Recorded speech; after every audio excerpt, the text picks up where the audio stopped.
कर्म प्रधान है। इस संबंध में मैं आपको एक कथा के माध्यम से कुछ जानकारी कराना चाहता हूँ, ध्यान दे करके सुने।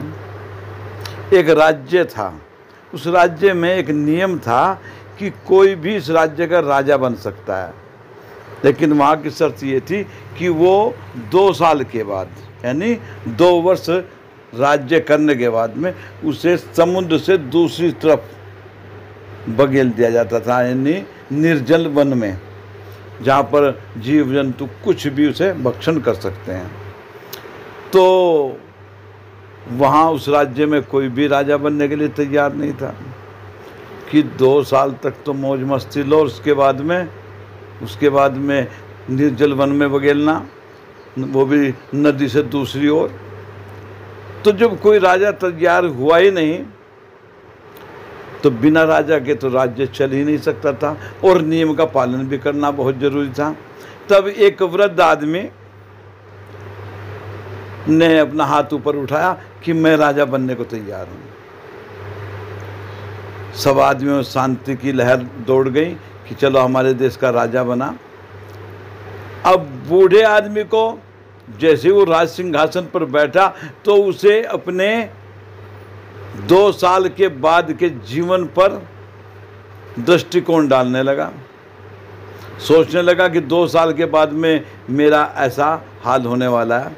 इसलिए उसने राज्य काज का कार्य करते हुए उसने सबसे पहला निर्माण किया कि इस नदी पर पुल बना दिया जाए, इस नदी पर पुल बना दिया जाए ताकि पानी में गिरने से भी बच जाए।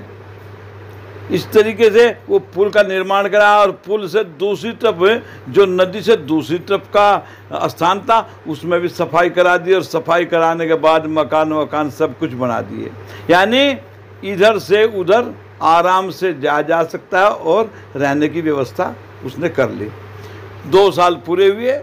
जब 2 साल पूरे हुए तो उसे भी यही आदेश दिया गया कि आपका कार्यकाल समाप्त होगा, अब तुम्हें इस नदी से दूसरी तरफ बगेल दिया जाएगा।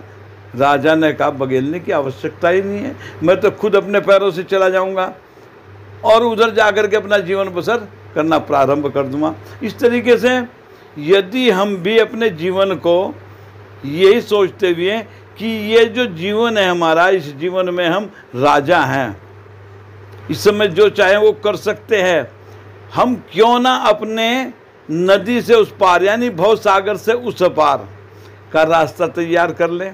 और वो रास्ता तैयार करने के लिए हमें सत्संग की आवश्यकता होती है। यदि हम सत्संग अपनाते रहेंगे तो भव सागर का जो रास्ता है, यानी जो वो पुल है, वो पुल हमें मिल जाएगा और हम दूसरी ओर चले जाएंगे। तो कर्तव्य प्रधान है, यदि हम अच्छे कर्म करेंगे तो वो पुल का निर्माण हो सकता है, अन्यथा मझधार में ही बहना पड़ता है। बस श्री रामचंद्र की जय।